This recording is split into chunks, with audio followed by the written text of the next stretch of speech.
Hi there, fellow primates. I hope this video finds you well on a grey and sadly rainy Friday morning in London. It's a bit sad because Friday is my naughty day when I allow myself a greasy lunch at the burger truck, the Roti Brother burger truck up at the Crystal Palace Triangle. They know me so well there now that before I order, when they see me coming, they start making my chicken chili wrap, which is absolutely delicious. So if you live nearby, go and check them out. But today, sadly, I think it's going to be wholemeal bread with a slice of cheese at home. I hope your week has been good, has been productive. I've enjoyed my week. I've worked a little bit in the museum. I went there on Monday. And it was all great until about 3 o'clock when I sprouted a massive headache. And that was not surprising because the ventilation in my office is broken, has been broken ever since September. And so I got a thermometer from the lab and I noticed it was 27 degrees in my office, even with the sunscreens down. And that doesn't bode well for when the temperatures go up in the spring and in the summer. So in November, I already sent the message to estates. And on the 18th of January, I got a computer generated reply. And it said, please be advised that job number was attended to on 01/01/0001 at 000000 hour, but is not yet completed due to the following reason. Reason not provided at this time. Yeah, so I don't know what the museum is doing. If this is a spluttering start to use artificial intelligence to solve estate problems, it's not working. Guys, get this fixed. I don't want to get massive headaches just from coming into a super boiling hot office. Did some other stuff as well. I worked this week, amongst other things, on outlining a introductory course into venomics for the European Venom Network that I'm a part of. So later this year, somewhere in early summer, we want to have an online course about the basics of venom research. So I've been tasked with coming up with an outline for that, which is a really, really cool job. Also went to the optician this week because I've noticed over the last couple of months that when I read, especially at night when your eyes get tired, I have to hold my book further and further away to be able to see it. And I've now basically stolen my wife's Kindle because she can change the font size to read, but that doesn't work. That's not sustainable. So last week I went to the Specsavers and I said, I want an eye test. They said, sir, you don't need an eye test yet. That's not due until August. I want an eye test. Okay, we will book you in. So I went there this week. And I came in and the same guy said, sir, you don't need an eye test until August. I said, dude, my arms have reached the maximum extent. I can't hold the book further away in order to be able to read. So unless, I get an arm extension, I think I would like an eye test. So I got an eye test. My eyes are healthy, but I apparently suffer from presbyopia. They kept using this term, which basically means age-related decrease of your ability to see nearby objects, i.e. I need reading glasses, which is a bit sad, but turning 50 this year, it's not multifocals or varifocals yet, so there's still one step to go, but that's inevitable. I'm gonna get reading glasses. So I went into the shop to browse, and I stood there for a couple of minutes. And then one of the sales managers came to me and said, sir, I've seen you browsing. You need some help browsing glasses. And I said, but he was very proactive. He said, well, looking at you with your color of eyes and your color hair, I think, and so he picked a few frames for me to try, which was very nice of him. And then he picked one with a plastic frame that was almost transparent. And he said, try that on. And I said, oh, this is it. Your hazel eyes, I don't know if my eyes are hazel, I think they're dark brown. And your color hair, that fits perfectly. He said, sir, would you mind pulling your mask down from your face so I can see your jawline? So I did. He's like, oh, yes, these are the glasses for you. He says, are you looking to find glasses purely for functionality or also from a fashion perspective? And I was like, look at me. And I was standing there in my dirty blue fleece that I use for cycling with concealed cycling lycra underneath. I had reflective clips around the rolled up legs of my jeans. It's like, what do you think? And then he giggled. But they look really funky, so 2 weeks from now you may be able to see me with my new glasses. So I'm quite happy because that means that I can read with more ease. When you read articles, You don't notice that when you're young, but the font size of printed out scientific articles is just too small for casual reading, which is really annoying. So anyway, that was the glasses. I went to the gym as well for the first time in many months. I had the guts to go back to the climbing gym to do some bouldering, and I really feel like I'm a primate that came down from the trees 6 million years ago. Everything hurts, but it's that, dare I say, proud kind of pain of your chest, and everything is great. I managed to do 3 pull-ups, in my warm-up. So I have become quite weak. So it's really nice to work on your strength. I'm rambling. I've already been rambling for 5 minutes because I don't really know what to discuss this week. Been looking up papers. I've been browsing my table of contents. I read a few papers, but I thought, they're not really suitable for Journal Club. One is titled "Mutation Bias Reflects Natural Selection in Arabidopsis thaliana."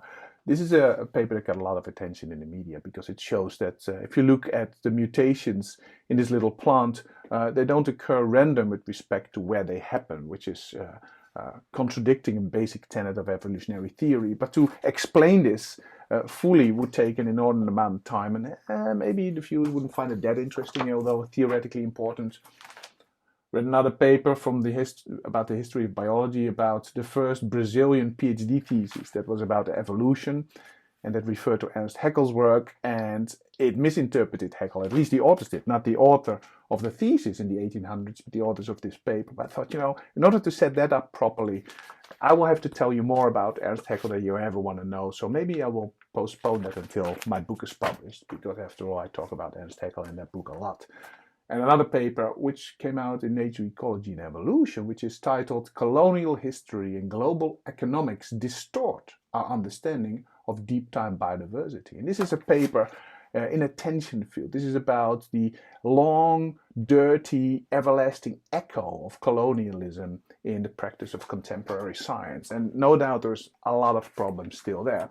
But they say that not only is the echo of colonialism bad from a sociological perspective, it actually distorts science. And I had a few opinions on this, but I consulted with some people and was advised not to tackle this online, because no matter how well you prepare, some of these highly charged topics relating to colonialism is a very good example. One misstep and you could be in big trouble, unintentionally so. So I'm maybe not going to discuss this paper, even though I wanted to. And then, I looked at the rest of my table of contents, of which I kept quite a few. I also set up the Web of Science to suggest articles for which I have a string of keywords that, home in specifically on the things I need for my research. But I like to browse table of contents because you get that joy sometimes of serendipitous discovery of cool stuff. It's like the old-fashioned way of browsing books in a library without knowing what you really look for, or new journals that came out on the journal rack. That's the positive part. The negative part is that there's so much being published. And if you have a broad interest like I do, then you get swamped. It is like trying to figure out on Friday night what you want to watch on Netflix or on Amazon. It's just too much stuff. You can't decide. I don't know what. So I have that with the table of contents. I didn't know what to discuss. And of course, I cannot just discuss everything here. Some of the viewers are probably not scientists, are not experts in my fields, even if they are scientists. So you need to have something that could engage them, that's interesting and entertaining. And that's sometimes difficult to come by. And I thought about this long and hard, about, the entertainment value of fundamental science. So there's 2 types of science as far as I'm concerned. One, the applied kind of science, is directly aiming to benefit humanity, economically, medically, socially, whatever. And that's great. That's just science geared towards bettering our lives. Then the other kind of science, which is the foundation of everything, the fundamental science, is just you study nature to discover things about her. You create knowledge for knowledge's sake. And that is why I'm in the business. It's to provide people like David Attenborough with something to say. Just the awe that we have for nature's diversity. If we didn't do fundamental research, the likes of David Attenborough would be on TV and they would say, "I'm here on the Serengeti," and well, some horse-like creatures there with stripes. I don't know what they are. I don't know what they do. It's because we study Mother Nature for our own sake, just to discover how immensely varied and cool she is that we do the science, and that's an honorable way of doing science. However, not everything is equally interesting. I wrote a little essay on this in 2006 that I published in the Paleontological Association newsletter, and I titled it Demolishing the Ivory Tower, Science as Entertainment, because as far as I'm concerned, I am in the business of science because it entertains me, but it comes with the flip side that I think I need to then do outreach. I need to engage a broad audience, trying to show them why it is interesting and entertaining. So if you're interested in this article, I will put a link in the description, because I argued quite forcefully that we should not wrinkle our nose or look askance at colleagues who spend a lot of time doing outreach, because we need to. I think it is our duty to bring science out of the ivory tower, which is one of the reasons I'm trying this experiment, as I still can call it, I think, of these videos on YouTube. So it is difficult to make a decision sometimes of what to discuss here. I'll give you two examples of the things that I could discuss in detail but won't, to give you a flavor what most of the science is like that is published every week in large quantities, and how difficult it is to make that engaging to a broader audience. So let's see what floated to the top. One paper was already around Christmas on Twitter advertised by a colleague of mine, Anna Riesco, and she said, this is a fantastic piece of work that any naturalist would really appreciate! Exclamation mark, exclamation mark. What is this awesome paper then? Like, I'm a naturalist, and the paper is this, and it's called Phylogenomic Analyses of Mud Dragons. That's the phylum Kinorhyncha. Now, these are small segmented creatures. By small, I mean small, between 1/10 of a millimeter and a little more than a millimeter long. Tiny little things that live interstitially from the intertidal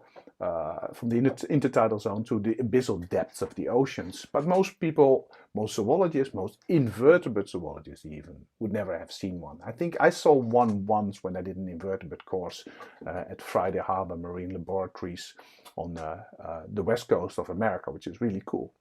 And this is a study that was the first transcriptomics-based phylogenetic analysis of the major relationships of kinorhynchs. Now, I can say that, and I just did. And then, well, is this interesting to discuss? Is this, as Anna says, such a fantastic paper that deserves exclamation marks? Well, it sort of does. So if you look at this image, this is their tree, and you can see that there's relationships between these little creatures, just different clades. And one of the only things that I could pick out that is perhaps worth mentioning, and that somebody who doesn't work on kinorhynchs, like myself, might find interesting, is that, well, they're obviously segmented, and the question was, were they primitively segmented? Was the crown group, the last common ancestor of living kinorhynchs and all its descendants, were they already segmented? Because there's a few aberrant forms. So if you look in the clade on the right, there's a sort of V-shaped one and a circular one, and they have less defined external segmentation, more aberrant. Were they perhaps steps on the road towards more pronounced segmentation? And that tree shows, nope, they are aberrant. They must have lost the more pronounced segmentation that was primitively there. That's it. So, well, is that interesting? Well, I don't know. If I tell my neighbor Brenda, would she be interested in this? Possibly not. I find it interesting because this will help biologists to understand better the phylogenetic nature of some problematic fossils, like this creature here, a Cambrian form more than 530 million years old, Eokinorhynchus rarus. Is this perhaps a early branching stem kinorhynch? It has sort of segmentation-like marks, but not quite. So knowing where pronounced segmentation and not quite pronounced segmentation happens in kinorhynchs in the living forms is very useful as a context to interpreting the significance of fossils like this. But other than that, you know, how exciting is it? I will read a third of the abstract to show what the paper is all about. And the paper is all about, you know, the relationship between major groups. It says the results show a congruent and robust tree that supports the division of Kinorhyncha into two major clades, Cyclorhegida and Alamolorhegida. Cyclorhegida is composed of three subclades, Xenosomata, Centrorhegata, Combinatio nova, including the aberrant Zelincaderus, and the kinorhynchs. Alomaragida is composed, I don't know if it's Gida or Gida, hard G or a soft G. Anomoragida is composed of two subclades, Pycnophiidae and Anomorrhagia nomen novum. Anomorrhagia nomen novum accommodates the aberrant genera Cateria, previously nested within Cyclorhegida, and Franciscidaris, together with 5 additional genera. You get the gist. If you are a kinorhynch worker like these 4 authors, this may really get your pulse rate up. And it's like, oh no, we got some understanding now of the structure of this tree. But trying to make this interesting to anybody else is virtually impossible. But there is no shame in that. That is what bread and butter science looks like. That is what the bricks and mortar of the scientific edifice with which we build our scientific edifice look like. So this is proper. This is just competently conducted, concisely reported insights new insights into Mother Nature to see, highlight a little facet of her endlessly variegated dress. This is what science, the bulk of science, is and should be. Is it for popular consumption? It's difficult. It's difficult. Now, by the way, this paper is published in MPE, Molecular Phylogenetics and Evolution. I was once on the editorial board. Then in 2019, I said, can that please be taken off? They didn't. Then in 2020, I said, can that please be taken off? And then they didn't. And I checked yesterday, and I'm still listed as an active member of the editorial board of MPE. Please, guys, take me off this journal. I don't want to work with you anymore. It's like this week has been a week in which I discovered that certain things move slowly. My ventilation at work, it sucks after many months. I can still put it on my CV that I am a board member of MPE, but I don't need it on my CV. Take me off. Take me off the editorial board. Second paper, which I could discuss in detail, but I won't. I can summarize it with a very short sentence. This paper here by Huangho Huang et al. It's titled "Metabarcoding Reveals Massive Species Diversity of Dip Dry in a Subtropical Ecosystem." In vernacular parlance, they went to eastern China and they discovered that a mountain there has a fuckload of flies on it. They used metabarcoding. So what they did is they collected 181,000 flies, and then they pooled them together in one massive bin, actually 3 bins, large-bodied flies, medium-sized flies, and tiny flies. And then they pooled a bit of the flies, and then they extracted all DNA, and then they sequenced a barcoding region of the mitochondrial cytochrome oxidase 1 gene. What this means is that this is a region that varies quite a lot between populations of animals, and it can be used literally as a barcode in which you can distinguish distinct taxa that you hope are roughly equivalent with biological species, but reproductively isolated taxa. Long story short, when they did this, they found that on this one mountain in East China, there's more than 5,000 operational taxonomic units, which is a word for distinct barcoding taxa, which may indicate there may be 5,000 different species of fly on this one mountain. And they looked at various things. They looked at, there's different flies living on the south-facing slope and the north-facing slope of this mountain. There is variation between seasons. In another image, you can see that the south and the north-facing slopes have taxa that are unique to them and taxa that overlap. For instance, 54.6% of the species found overall are shared between the south-facing and the north-facing slopes. A fuckload of flies everywhere on a mountain in China. Is that interesting to a layperson? No, it's just there's lots and lots of flies.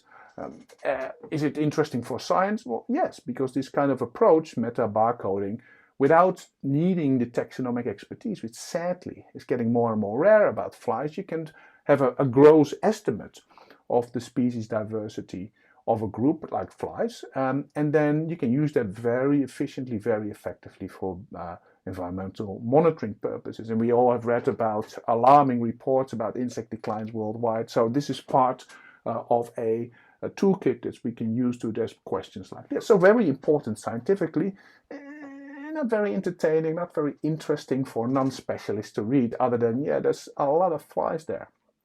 And metabarcoding has striking limitations as well. If you look at this study, they had 181,000 flies. And the metabarcoding showed that they belong to 72 families, so quite a large diversity of different types of flies. But then if you would ask the researcher, well, can you pick a fly up and say, which one is this? They wouldn't know, because the barcodes are not connected to individual specimens. It's a bit like having 181,000 M&Ms, green ones and red ones and brown ones and yellow ones. You know exactly how many of each there are. But then if you would ask the people, well, can you pick one up? Can you get me a green one? They say, I can't get you a green one. Why not? Well, the barcodes aren't really attached to any specific material object. Oh, you know, if you would work in a supermarket and this would be your barcoding approach, then your ass would be fired. But that's just what barcoding is. It doesn't mean that flies are not interesting. Flies are phenomenally interesting.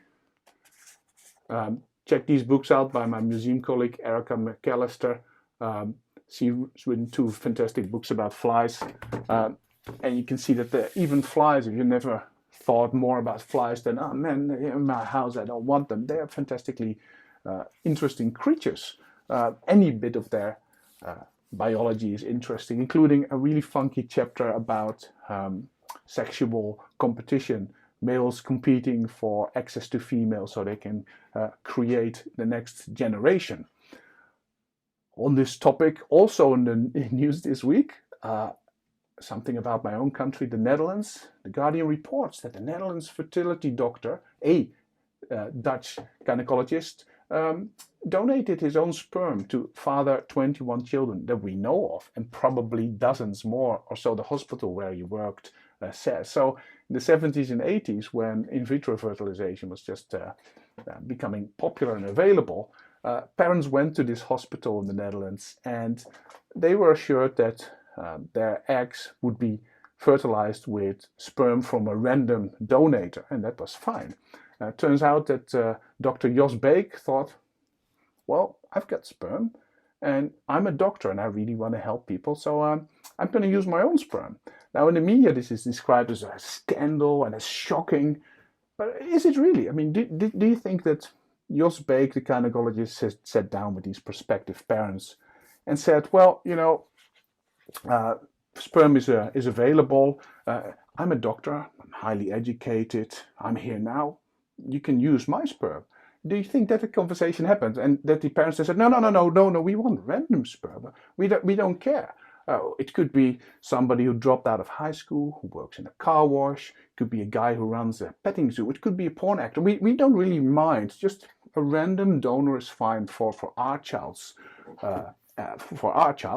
but we don't want you. We don't know. That conversation didn't happen. So it's probably unethical by modern standards. But in the 70s and 80s, this guy probably thought, well, seriously, I could be random. I just wonder how the mechanics work, whether he donated while he was already at work or whether he left the building and then went and checked himself in like a prospective donor, like other people. You know, you do wonder about that. Turns out there's 2 other gynecologists in the Netherlands that around the same time also fostered a bonanza of children.